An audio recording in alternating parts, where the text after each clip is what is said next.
This program is a presentation of UCTV for educational and non-commercial use only.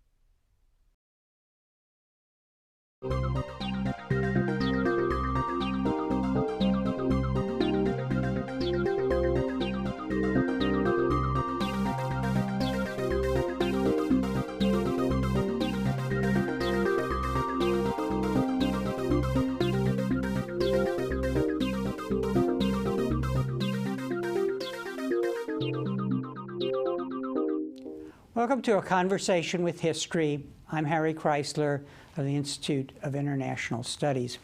Our guest today is Susumu Shimazono, who is professor in the Department of Religious Studies at the University of Tokyo. He is the author of From Salvation to Spirituality, Popular Movements in Modern Japans. And he is the 2010 Forster Lecturer on the UC Berkeley campus. Professor, welcome to Berkeley. Thank you. Where were you born and raised? I was born in Tokyo in 1948, and I was raised there. But I moved to another local city named Kanazawa. And looking back, how do you think your parents shaped your thinking about the world? Oh, yes. My father was a psychiatrist and also a university professor. And he believed that science can help people.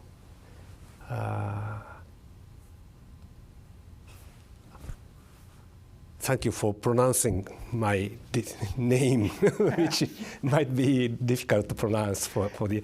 But do you know what does it mean? Susumu, that means progress. You know, so this I think reflects the mentality of the after-war period Japan. So my parents wanted me to. Make Japan intellectually progress. I see, and you ultimately wound up doing religious studies. Was there something in your background that that pointed in that direction?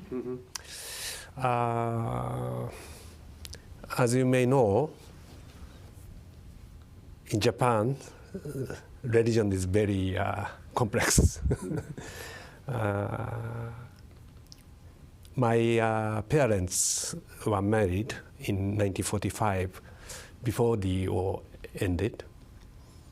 But the ceremony was in Shinto.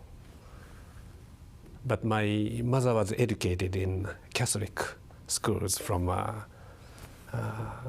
elementary school up to the university.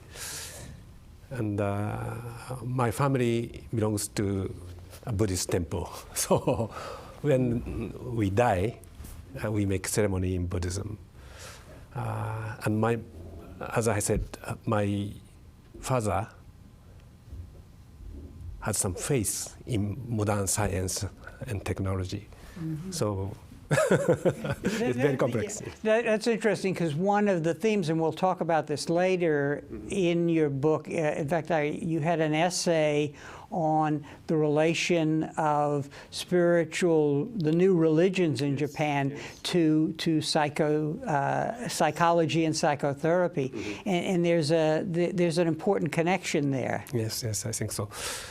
So my father believed that he's helping people, and the medical doctor is a profession which is special, you know. So I think there is something close to religion. In that. Yes. What were you trained as in your college studies, and how did it point the path toward religious studies? Yeah. So when I entered the university, I took the course for medicine. So first I intended to be a medical doctor. And I chose the medicine because it is about religion. Interacting with, it is about human beings. In medicine, doctors will interact with people, and I liked that. But when I started to study medicine, I thought it would not be like that.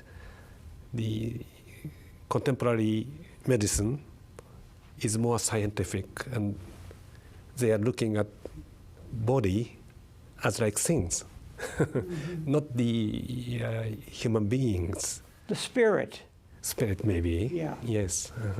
So I was disappointed, and I changed my field from medicine to religion. And how are you trained? Are you trained as a sociologist or as an anthropologist, or what? Yes. I was in the University of Tokyo. In the Faculty of Letters, there is a department of religious studies. I think in Japan, there is religious studies is very big, and they deal with Buddhism, Shinto, Christianity, and folk religion. Very mixed.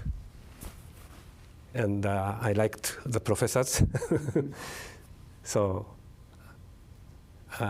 my parents was very much disappointed that I changed my mind. They wanted you to be a doctor. Yes.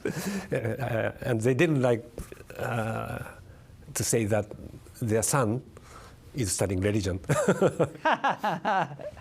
But as a scientist, right? You are a social scientist studying religion. There are two big, so to speak, schools in Japanese religious studies. In Kyoto, the religious studies is more oriented to philosophy. And in the University of Tokyo, where I studied, religious studies is more oriented to social sciences. But I think religious studies is not science, I think. And literature, art, philosophy, thought, I was also interested in that. And what did you do your dissertation on? My first,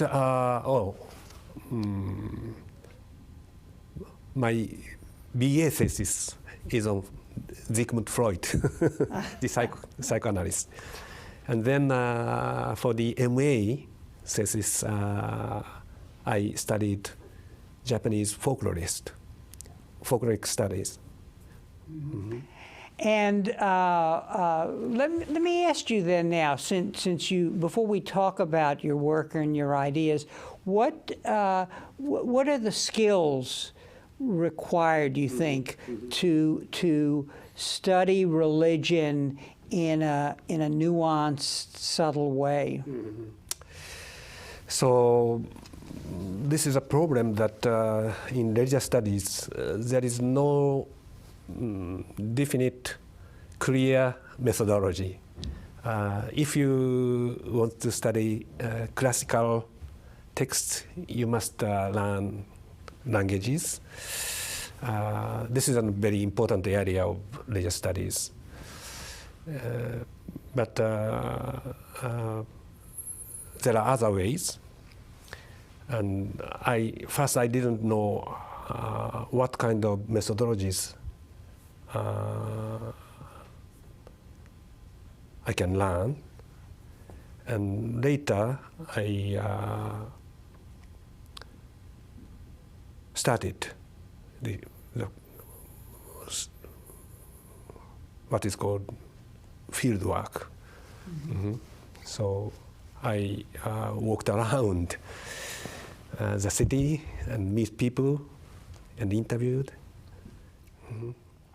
It would seem that in religious studies, because of the way secularists dismiss religion, that if you're going to do the kind of work you do well, you really have to be respectful of the people you're studying. That is, really come to understand what you call the magical religious elements of their belief system. Is that hard to do, or how do you learn to do that? Let me put it that way.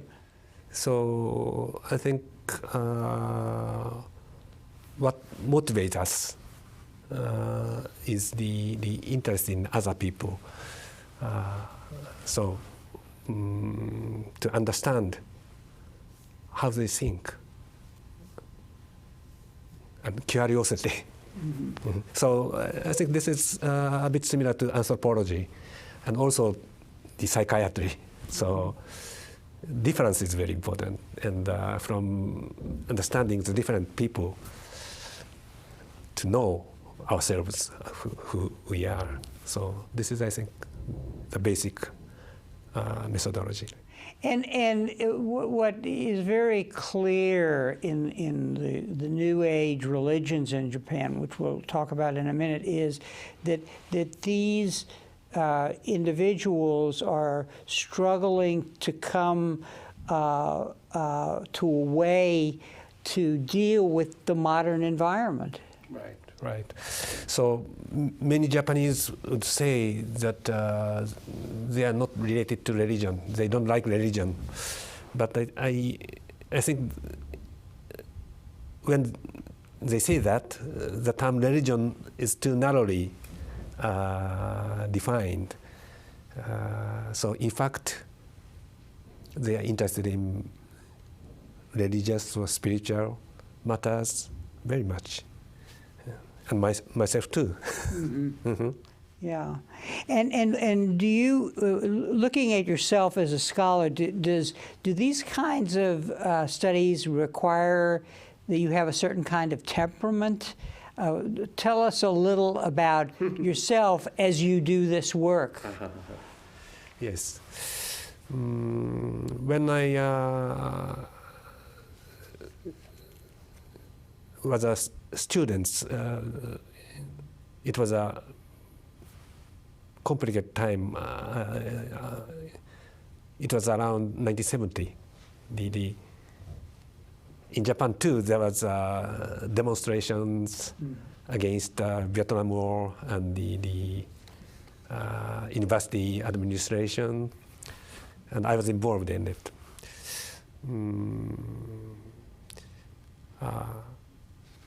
And I was also very much confused. I insisted that I'm on the side of justice, but when looking back, reflecting on myself, I didn't have any,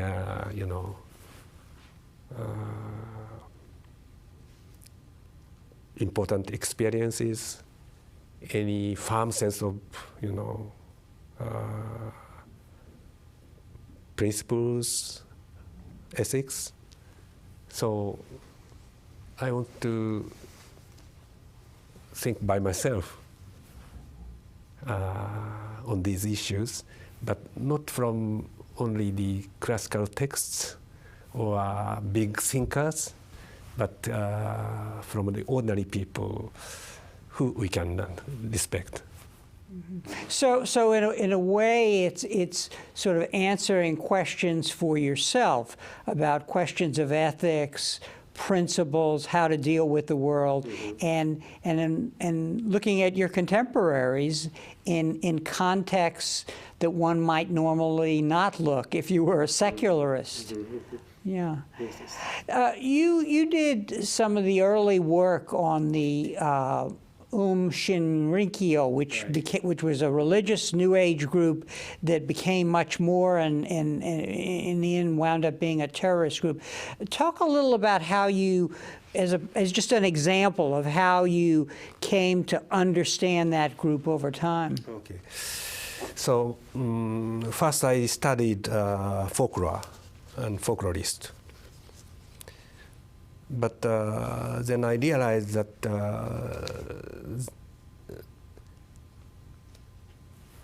folklore is interesting, but they are already outmoded, obsolete. Outmoded, yeah.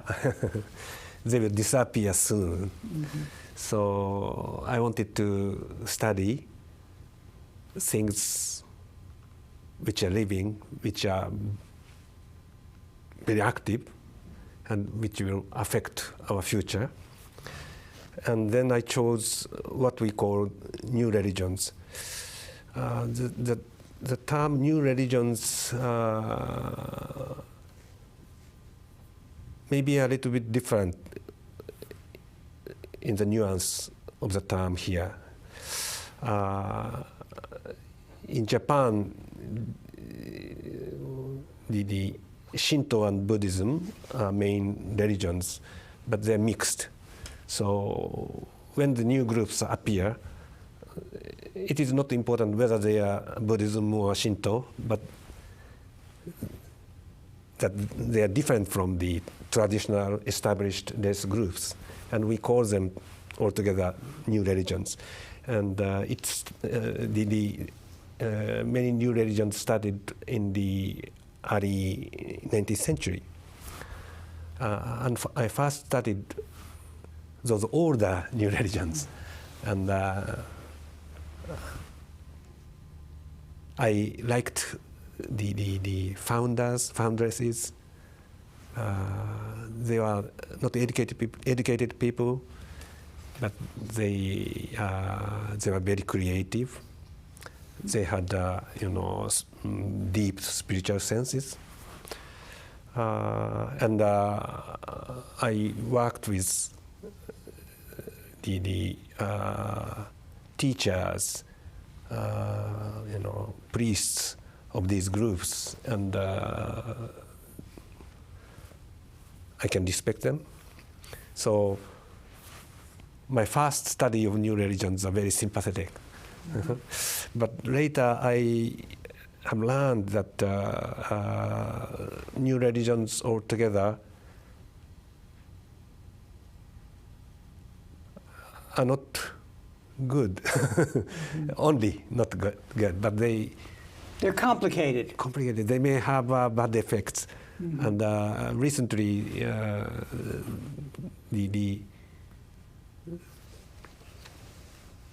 many people who are involved in new religions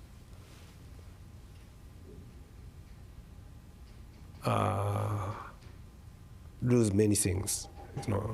Lose many things. Yeah. Yeah. They were, for example, hurt. Their relationships were destroyed. So I became more and more critical.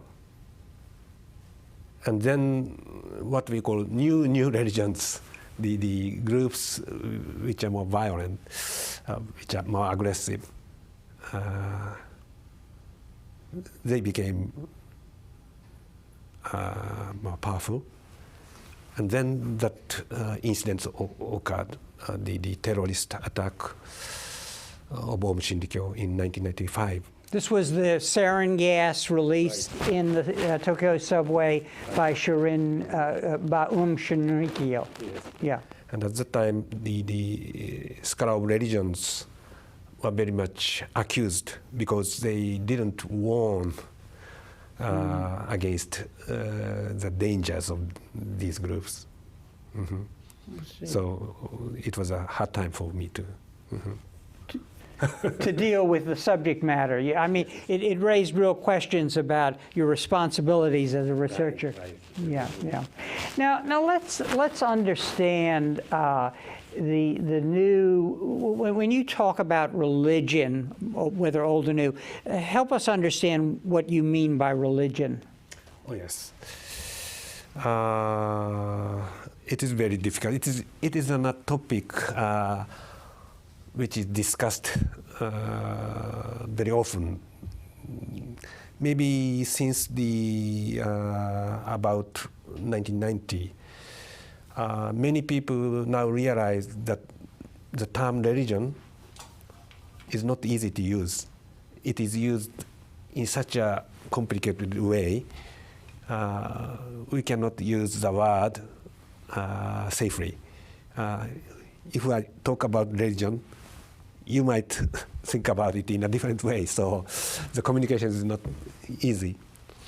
And now I am working that how the term religion is translated in Japan. The religion is a Western word, and when it was translated into Japan, there were many difficulties. Mm-hmm. Oh. Such as, yeah. Yes, such as, yes. For example, Confucianism, it's very influential in Japan, whether it is religion. Many discussions. Is it a religion? Is that the question? If you take the term broadly, it is religion. But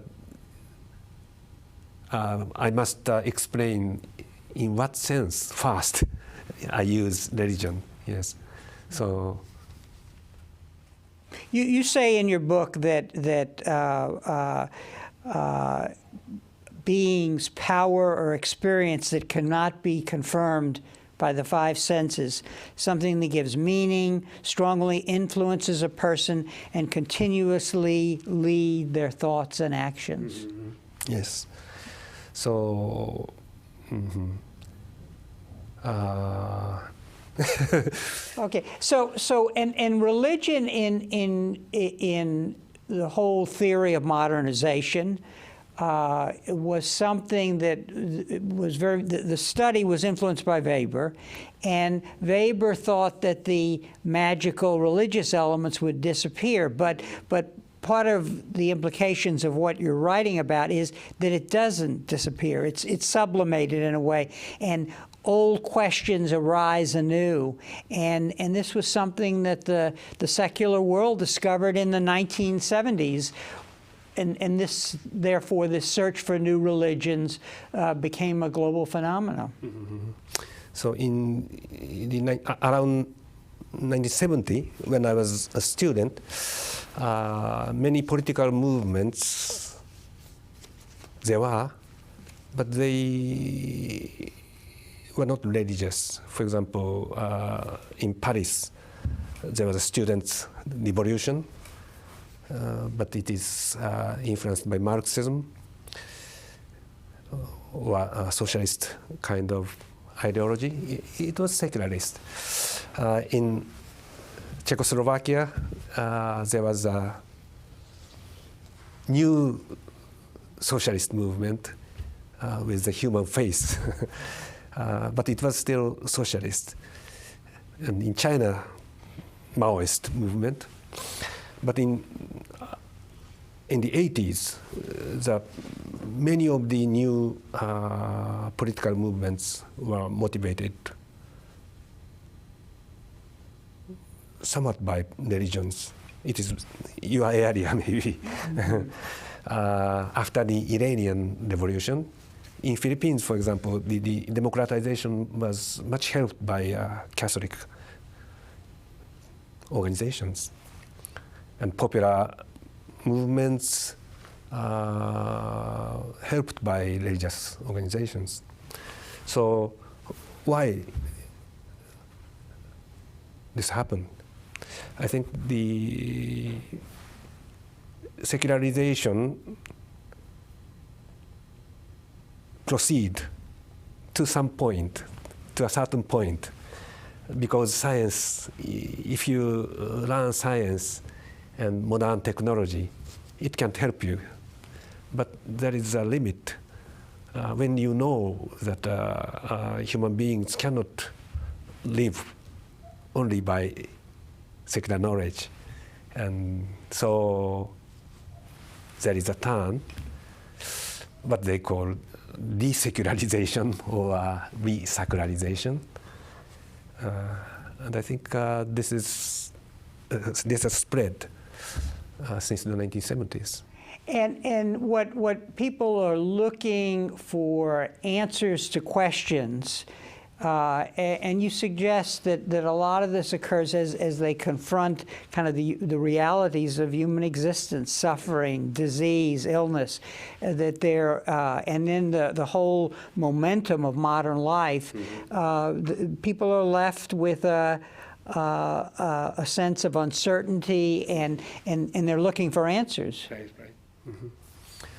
So, good example is the medicine. Around 1970, in the West, they started the hospice movement. Medicine has long helped people to be cured, to be freed from the diseases.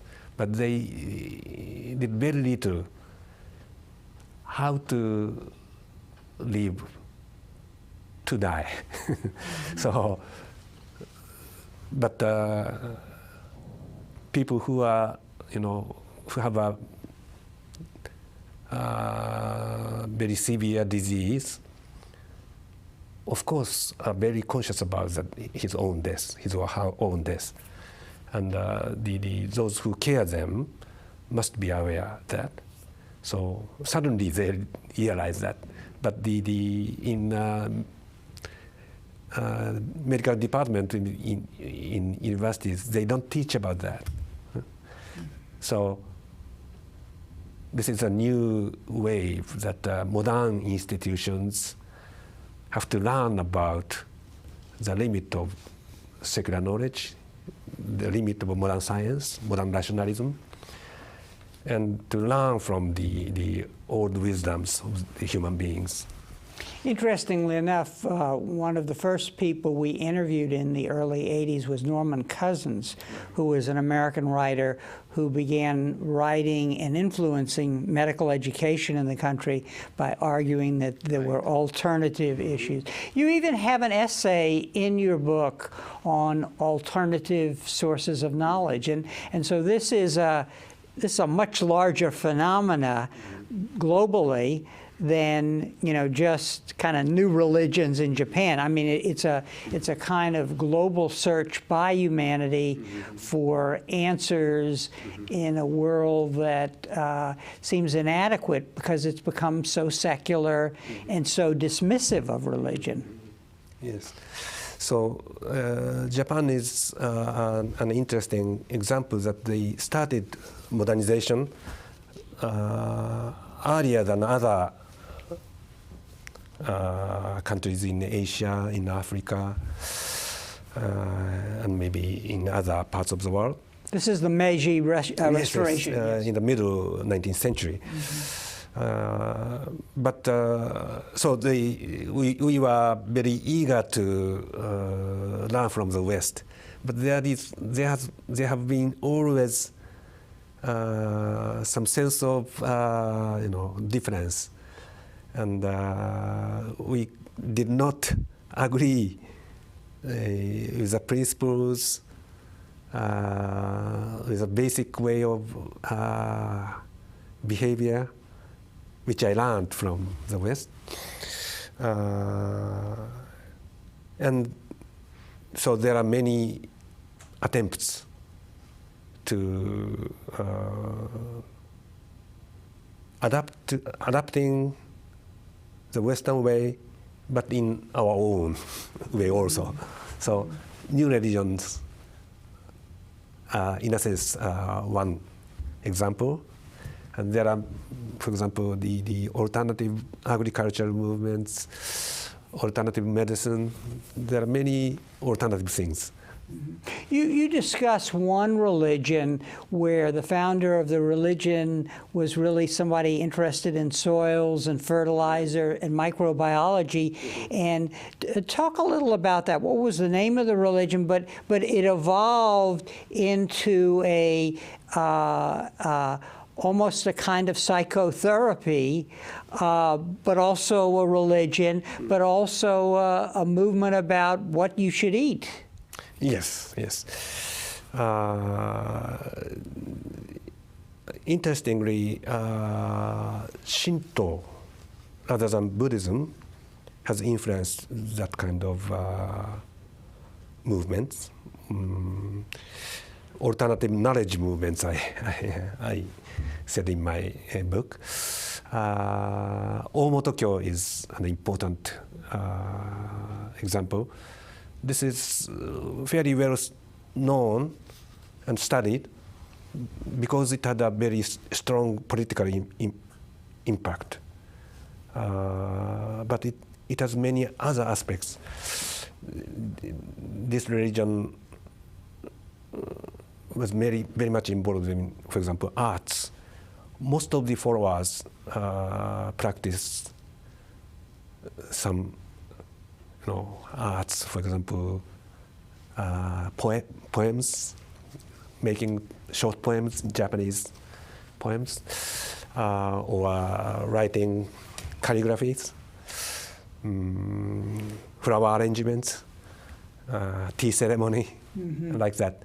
And in arts, and also the life technologies. So how to live, eating, growing the crops. They wanted to invent their own ways. And it has influenced in the West. This is not the influence from Omoto. There is another important movements named macrobiotics. This was transplanted from Japan to the West, and now I think in the West this is a bigger movement. And let's kind of help people understand the common elements in these movements. And you compare these new religions to what you call salvation movements. Right. Now, so explain to us what salvation religious movements are and how they differ from the New Age religions. Okay. So,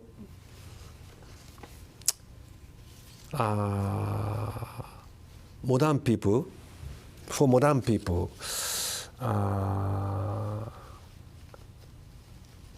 when they learned modern science, still they say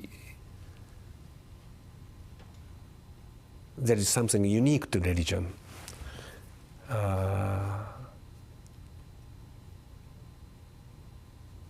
And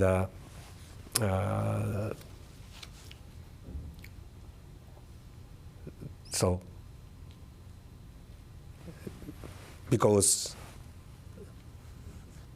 this will help people to be independent, to think by themselves. And if you, for example, face the God above, you will be alone, and you will situate yourself in a fundamental way. This is the fundamental self-recognition. And in what religions what kind of religions this happens? I think this is salvation religion. Salvation religion regards human sufferings very important. Also, the limits of humanity. For example, we must we cannot escape from hurting others, violence, for example. And we also cannot escape from the death itself. So there is an important limit. We cannot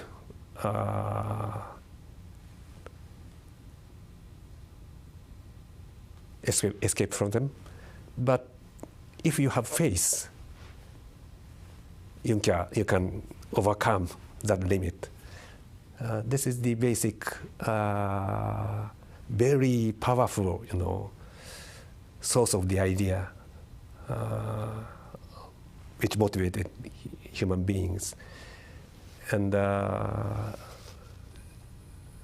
Christianity is a very good example, and Buddhism too, Islam too. So still they are, spreading in the world. They are helping people to be confirmed that you are yourself, and new religions in Japan, I think they are in their own way, the salvation religions. But I think now we are more and more conscious that salvation religions have their own limit too.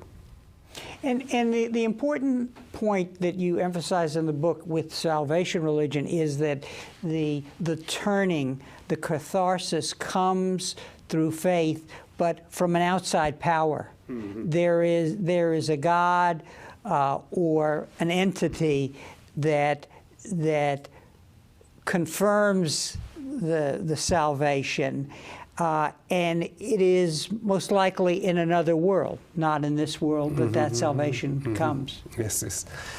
And so, but the difference with the new religions are telling us something else. They are putting the burden more on the individual. And as I understand it, yes, the salvation is in this world. Yes, I am influenced by Max Weber. And in his book, he said that this worldliness and the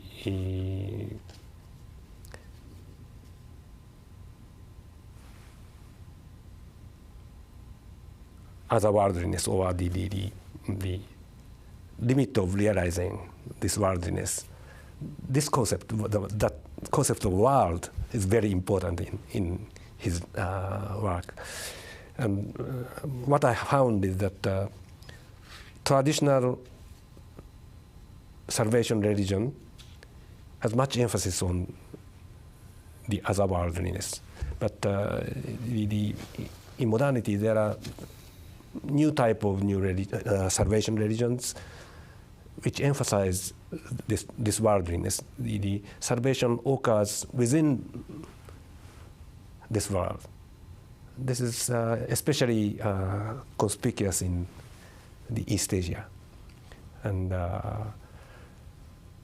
this trend from the otherworldly salvation religions to this worldly salvation religion, if they continue this way, what comes next?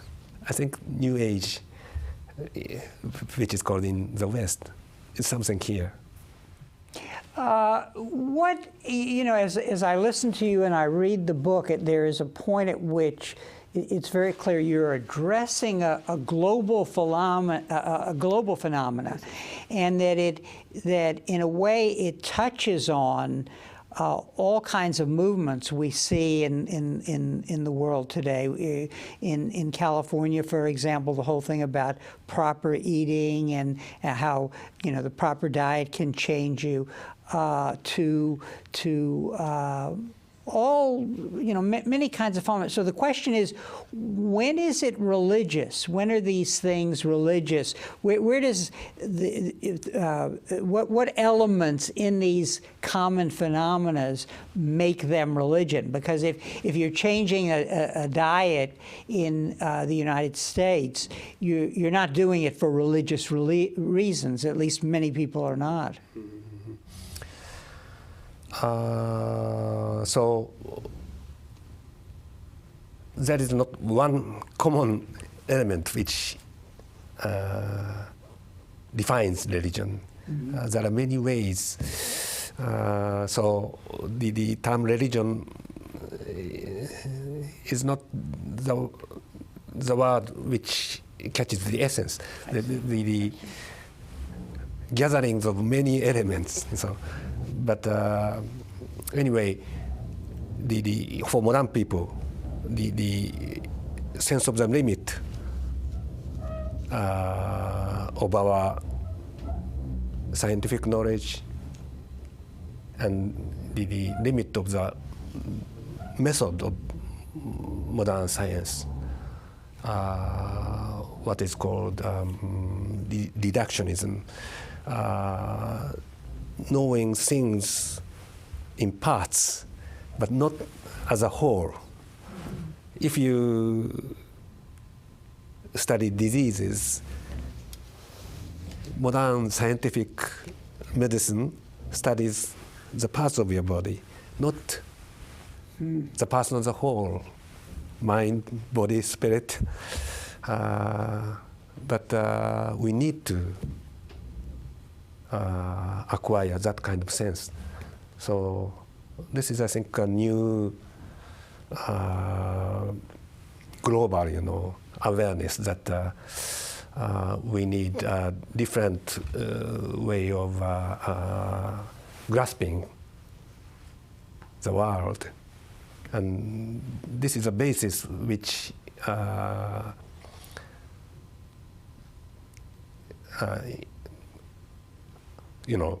are many different what we call new spirituality movements, new spirituality cultures, importing from different sources, and many things are very much commercialized, but still there are many common elements, and I think they can be called religious too. Now you make an important point in your book about, beginning with the Meiji Restoration, that there was a social basis for the new religions and their evolution over time.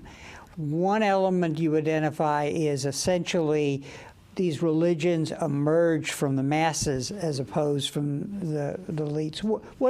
Tell us about that and other elements, that tell us the social basis of this phenomena that you're describing, throughout the period of modernization. So if you, this is another very big topic. Yeah, no. But, what we're doing is we're interesting people so they go buy your book. Thank you for your careful reading. Yeah. I'm very grateful. If you look back the whole history of religions, and especially the salvation religions, in the age what we call Middle Ages,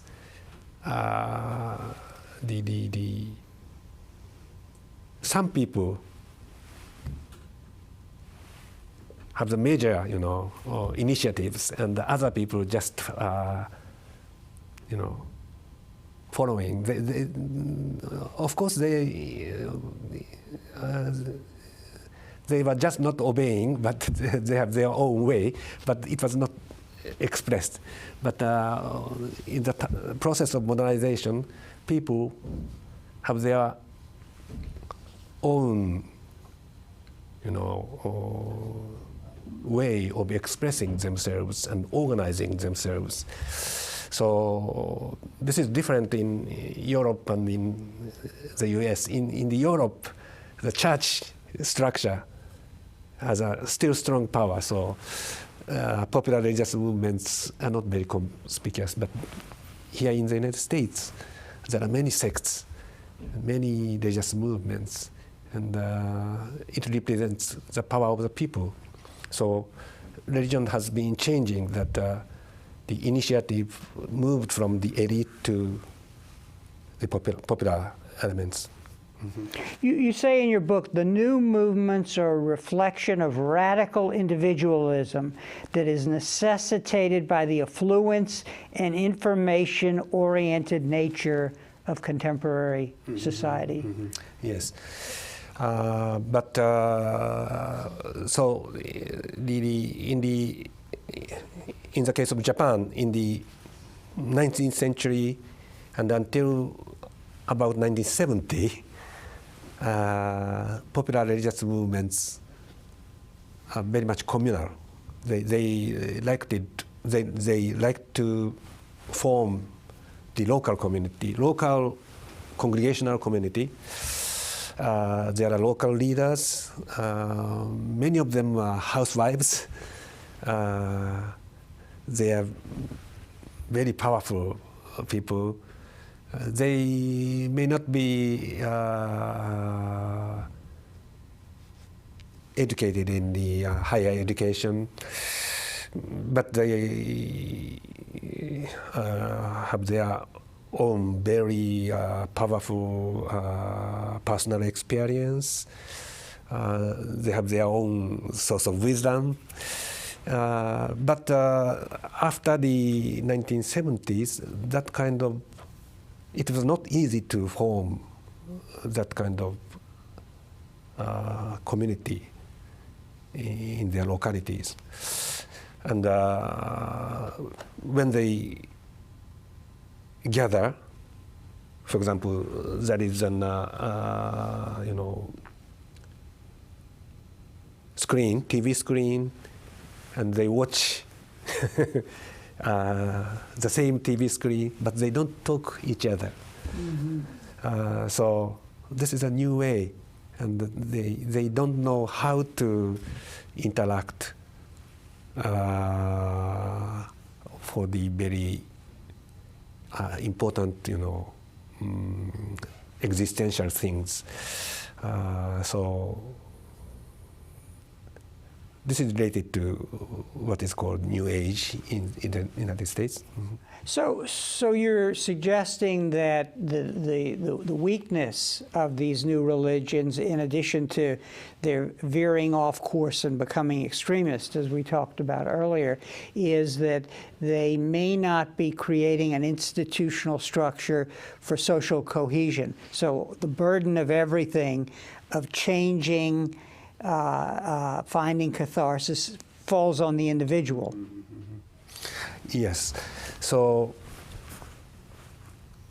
salvation religions were so influential in human history because they are the way, they taught the way to form community. But recently, salvation religions sometimes help individuals to feel that you are yourself, but they do not help construct stable community which can convey the traditions. So this is a difficult time. So the dangerous elements of salvation religions, for example, excluding the other people. That is, people who have not been saved or outsiders. Yeah. And the authoritarian element. This was in some groups, this is becoming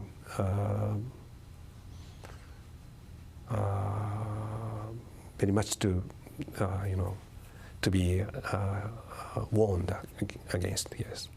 What are the political implications of New Age religions? I would imagine it varies country by country. In the United States, religious fundamentalism has become important in electoral politics. It's linked to the anti-abortion movement. What is the story in Japan, and then what do you think the global implications are? Mm-hmm. Yes, I didn't discuss about this in this book,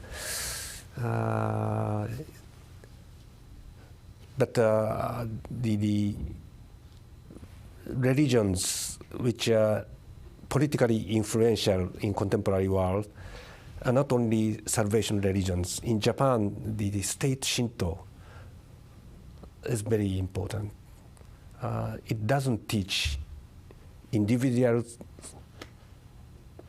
to be independent and to learn about how to be saved, but it gives people the sense that they are powerful and they can be united, and sometimes it can be aggressive.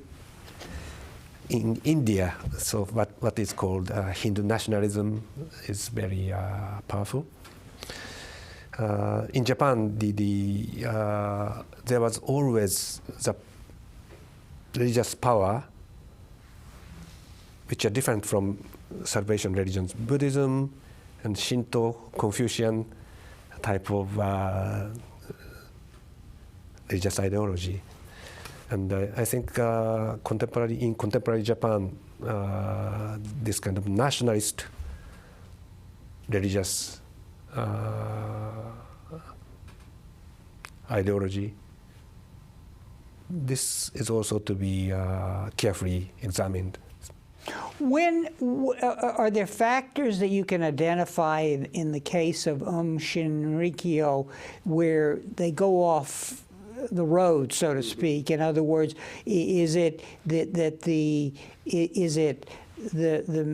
mixing of it with authoritarian leadership, or is it it seems to have become a money-making entity? What is it that the market intruded? What makes New Age religions go astray?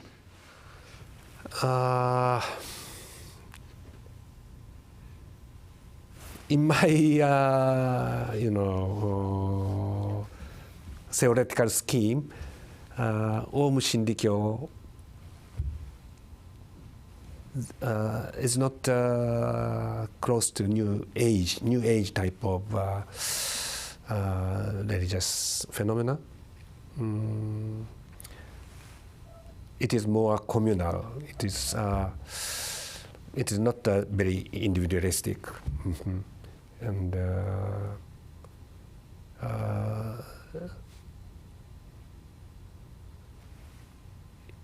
it denied family. Family. It denied family. Family, yes. Yeah. So this is very much against traditional Japanese morality. So the loss of the sense of the continuity from the past, this was very strong. And I think this is why the younger people, and especially educated people, were attracted by this group, and this became very dangerous. To what extent, when you examine these religions, have they been influenced by a sense of the apocalyptic that might come from the fact that Japan was a victim of the use of the first atomic bomb? Does that enter into this at all, or are these New Age religions really not relating to that at all? The Om Shinrikyo used many different ideas. For example, Nostradamus was used by them very effectively, and Christian, apocalyptic ideas was employed by them. Some Buddhist prophetic elements was also used. So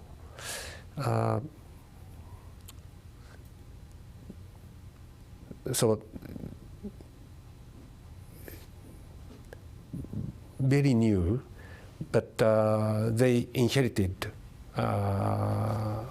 many things from the popular religious movements in Japan. And this was not very much emphasized by our scholarship, but from the Meiji Restoration on, there were many new religious movements, popular religious movements.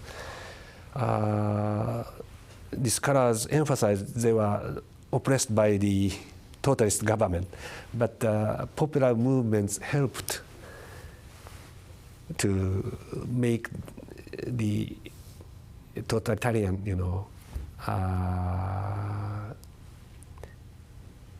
social system in the 1930s. So there was always the danger, and so it was so rapid. In the group started in the mid 1980s, and in the mid 90s, only after 10 years after they started, they caused such a big, shocking, incident. So it was difficult to, prognose. But there was always that kind of element. Popular religious movements can become the dangerous element. Yes. One final question, a brief answer. If our audience out there, is there one point of departure when they confront new religions, say in the United States or elsewhere, one idea that you would like to leave them with as a result of your studies? Because you started by saying you were interested in understanding people and why they were returning to this religious phenomena. Is there one insight that stands out in your work? Mm-hmm. Yes. So human beings, I'm saying two big things, I know. Human beings are weak, you cannot control, yourself. We must help each other. And when we help each other and when we overcome the violence, we need something beyond us. So religion is so essential for human beings, but it can be also the dividing, aggressive forces. So what make you strong may make you dangerous, So this kind of paradox we must face, and we must deal with our wisdom. On that note, let me show your book again, because I think it's very lucid, and people will find it instructive, even if they're not interested primarily in religious movements in Japan, but rather the global phenomenon. Let me thank you very much again for being our guest on Conversations with History. And thank you very much for joining us for this Conversation with History.